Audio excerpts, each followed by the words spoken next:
حضرت علی المرتضیٰ رضی اللہ تعالیٰ عنہ، آپ نے واقعہ سنا ہے، لیکن اس سے میں 2-3 نئی باتیں انشاءاللہ آپ کو بتاؤں گا تو آپ کے چہرے پھول کی طرح انشاءاللہ کھلکھلا اٹھیں گے۔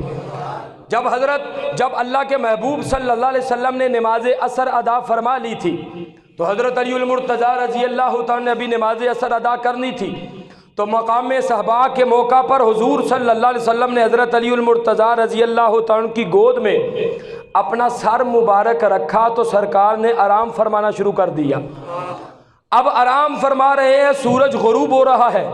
صحابہ کرام سے بڑھ کر نماز کی اہمیت اور وقت کو کون سمجھتا ہے کہ جنہوں نے تیر و تلوار کی برسات میں بھی نہ قرآن کو چھوڑا ہے نہ نماز کو چھوڑا ہے، وہ حضرت علی المرتضیٰ رضی اللہ تعالیٰ ان کی گود ہے، سرکار کا سر مبارک ہے، سرکار آرام فرما رہے ہیں، سورج غروب ہو رہا ہے۔ حضرت علی المرتضیٰ رضی اللہ تعالیٰ نے نہیں کہا کہ یا رسول اللہ صلی اللہ علیہ وسلم سورج غروب ہو رہا ہے تو میری تو عصر کی نماز قضا ہو جائے گی۔ سورج غروب ہو گیا، نماز عصر چلی گئی، لیکن جب روئے، آنسو کے جو قطرے تھے سرکار کے چہرے مبارک پر پڑے تو آپ نے پوچھا کیا ہوا؟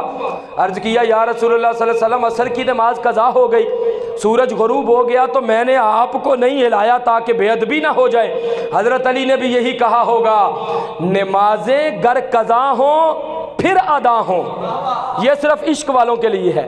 نمازیں گر قضا ہوں پھر ادا ہوں، نگاہوں کی قضائیں کب ادا ہوں۔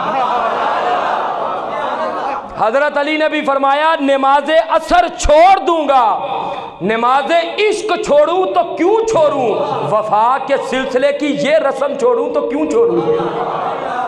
سورج غروب ہو گیا، سرکار اٹھے، آپ نے فرمایا کہ علی پریشان کیوں ہوتا ہے، سورج بھی اپنا ہی ہے، چاند بھی اپنا ہی ہے، سورج بھی اپنا، چاند بھی اپنا، زمین بھی اپنی، آسمان بھی اپنا ہے، رب بھی اپنا ہے۔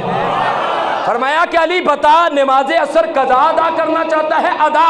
عرض کی حضور ادا ہو جائے تو کیا بات ہے؟ سرکار اٹھے، آپ نے دعا کی کہ یا اللہ تیرا بندہ علی تیرے اور تیرے رسول کی اطاعت میں تھا، اس شہادت کی انگلی سے سورج کو اشارہ کیا، سورج واپس عصر کے مقام پر آ گیا۔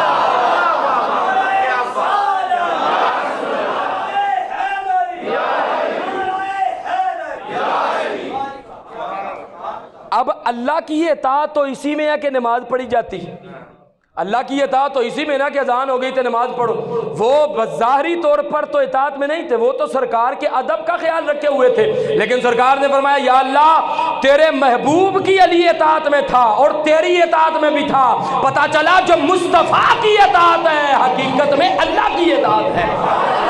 سارے بولو یار، یہ پیچھے والے بھی بولو سبحان اللہ۔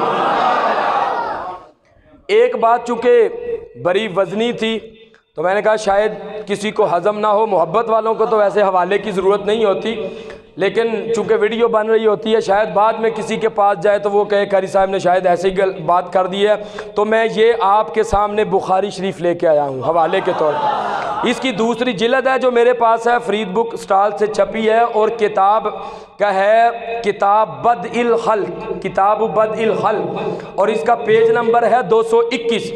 حدیث پاک میں حضور صلی اللہ علیہ وسلم نے حضرت ابو ذر غفاری رضی اللہ عنہ سے پوچھا کہ اے ابو ذر کیا تجھے پتہ ہے کہ جب سورج غروب ہوتا ہے تو کہاں جاتا ہے، کیا کرتا ہے؟ انہوں نے عرض کیا یا رسول اللہ صلی اللہ علیہ وسلم اللہ جانتا ہے اور اللہ کا رسول جانتا ہے۔ دیکھو عقیدہ دیکھو، انہوں نے یہ نہیں کہا اللہ جانتا ہے، آج کہتے ہیں نا اللہ ہی کافی ہے، صرف اللہ ہی کافی ہے، نہیں، اللہ بھی کافی ہے، اللہ کے رسول بھی کافی ہے، صرف اللہ نہیں جانتا، اللہ بھی جانتا ہے اور اللہ کی عطا سے مصطفیٰ بھی جانتے ہیں۔ تو حضور صلی اللہ علیہ وسلم نے کیا فرمایا، ٹائم چونکہ مختصر ہے میں اختصار کے ساتھ پڑھنا چاہتا ہوں، آپ نے ارشاد فرمایا کہ اے ابو ذر جب یہ سورج غروب ہوتا ہے نا تو فَإِنَّهَا تَذْهَبُ حَتَّى تَسْجُدَ تَحْتَ الْعَرْشِ، تو سورج غروب ہونے کے بعد عرش کے نیچے جا کر سورج اللہ کو سجدہ کرتا ہے۔ بولو کیا کرتا ہے؟ اللہ کو۔ فَتَسْتَأْذِنُ فَيُؤْذَنُ لَهَا، فرمایا کہ پھر وہ اگلے دن طلوع ہونے کی اللہ سے اجازت طلب کرتا ہے، تو اللہ تعالیٰ اس کو اجازت دے دیتا ہے تو وہ اگلے دن طلوع ہو جاتا ہے، اور فرمایا قرب قیامت اس کا سجدہ وہ قبول نہیں ہوگا اور اللہ تعالیٰ اس کو سورج کو اگلے دن طلوع ہونے کی اجازت نہیں دے گا، تو پھر وہ سورج مغرب سے طلوع ہوگا۔